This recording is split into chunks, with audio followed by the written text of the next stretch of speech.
dices ahí. Y por eso me gustaría entonces que nos contaras, Maleni, qué herramientas consideras tú que podrían ayudarnos para identificar esos factores protectores en mis hijos, entendiendo para los que nos escuchan, factor protector es cualquier factor que ayude a que haya una buena calidad de vida en esos hijos, llámese, no sé, llámese, por ejemplo, un factor protector podría ser una buena comunicación con los padres, otro factor protector podría ser tener hábitos sanos. ¿Qué herramientas tú consideras entonces que nos pueden ayudar a identificar como familia los factores protectores, digamos, en los hijos de todas las personas que nos escuchan? Bueno, sí, Gina, digamos que va a ser supremamente importante desde el rol de papás aprender a soltar el control, mm, aprender a escuchar. Yo siempre dentro de mi ejercicio profesional eh, digo que nosotros no tenemos un manual para ser los mejores papás, ¿cierto? Ni nos enseñan a hacerlo, sino día tras día vamos aprendiendo a través de estos recursos que tenemos en la sociedad, como la terapia, como tanto para el niño, el adolescente o la terapia familiar, y es aprender dentro del ejercicio a soltar ese control, ¿sí? De querer solucionar la vida del otro, ¿sí? Muchas veces caemos de que como yo superé X situación, pues mi hijo lo va a hacer de la misma manera. Que como yo manejé la situación en mi adolescencia, pues posiblemente a mi hijo le funcione la misma estrategia.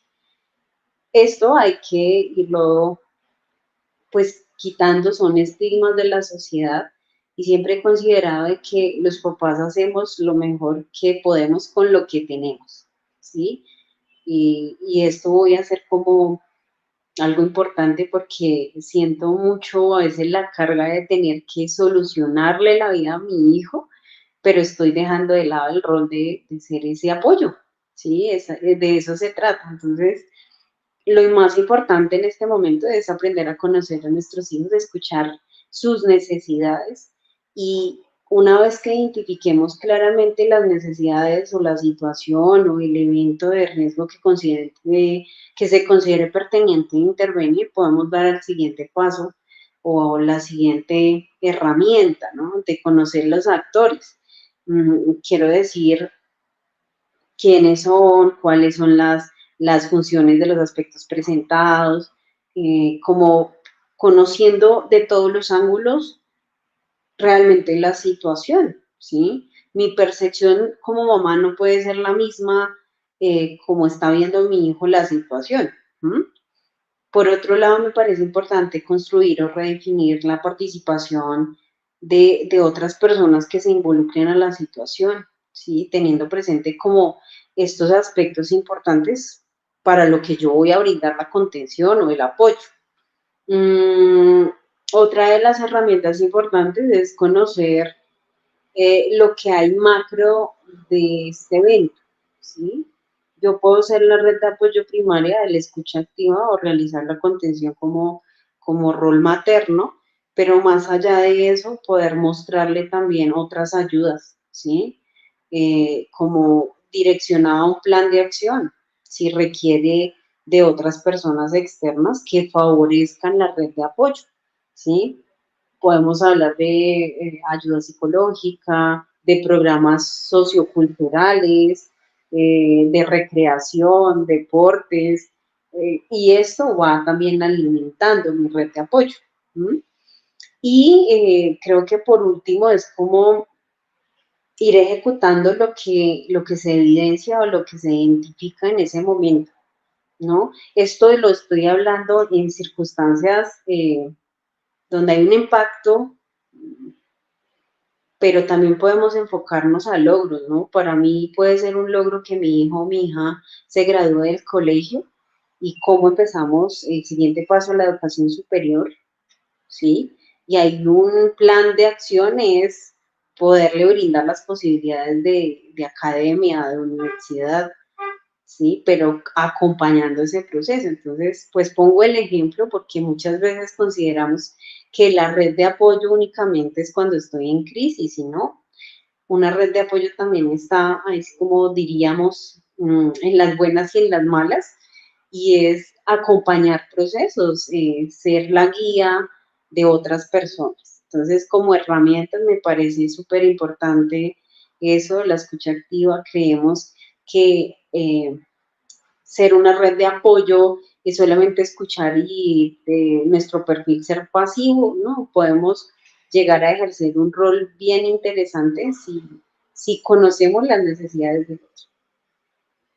Me parece muy interesante eso que nos dices porque, claro, en realidad lo que dices es cierto y es que muchas veces se tiende a creer que esa red de apoyo solo va, digamos, a estar ahí cuando tenemos algún tipo de dificultad, pero siento que puede ser un poco como también ese equipo de que está haciéndome ahí como porras, alentándome cuando hay cosas buenas, bonitas que como, digamos, como familia estemos viviendo, ¿no?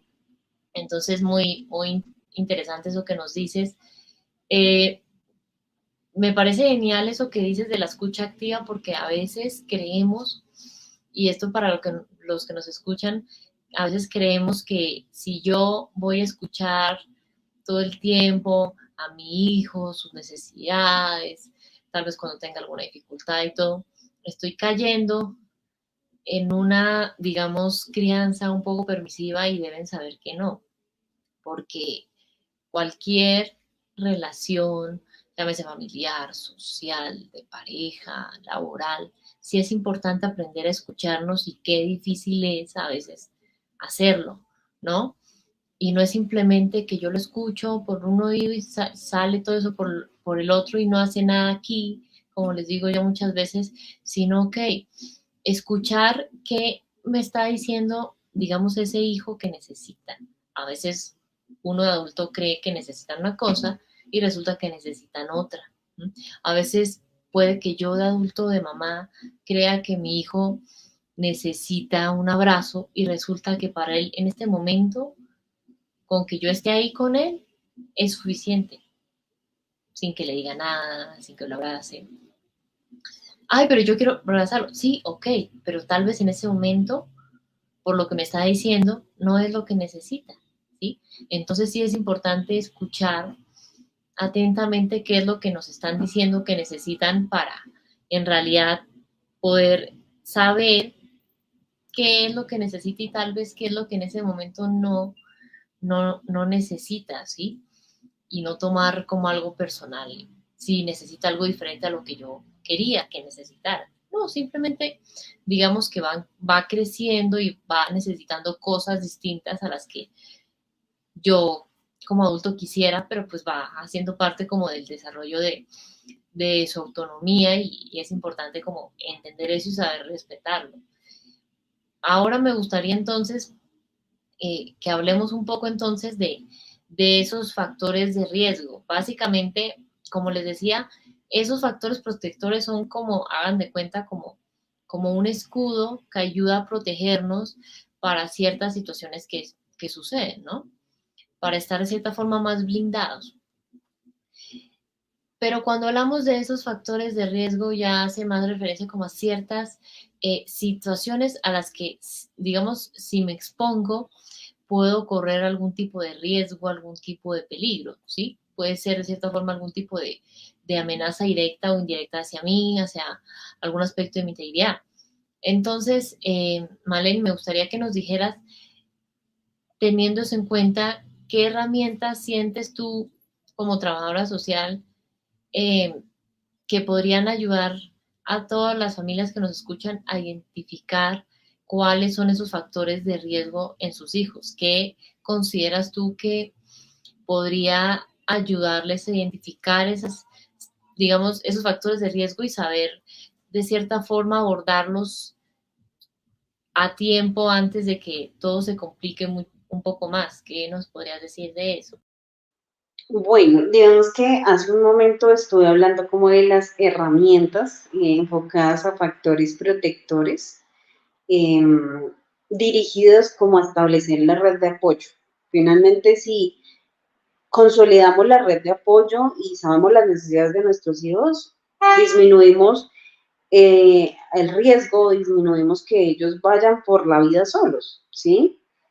Y en este momento, estos factores de riesgo que se pueden identificar es cuando normalmente los adolescentes se les dificulta mucho expresar sus emociones. Entonces, cuando vamos a preguntar, oye, ¿cómo estás? Bien, normal, ¿sí? Colocan una barrera en los padres para que no accedan a la información. Uno de estos aspectos es este enfocado a que el adolescente no quiera expresar lo que siente, en que no coloque límites, ¿sí? Hay diferentes roles donde o son muy agresivos o son muy pasivos y empiezan a complacer lo que nosotros queremos escuchar, ¿sí? Le dicen sí a todo. Entonces, sí es importante darnos la oportunidad como papás de escuchar a mi hijo. No siempre tenemos la razón y en esta dinámica va a ser importante como el llegar a desacuerdos, como para saber qué es lo que necesita mi hijo en realidad, ¿sí? Factor de riesgo es eso, de que no se pueda expresar, de que haya timidez o se presente miedo de que mi hijo me vaya a decir algo, yo responda de una manera que no debería.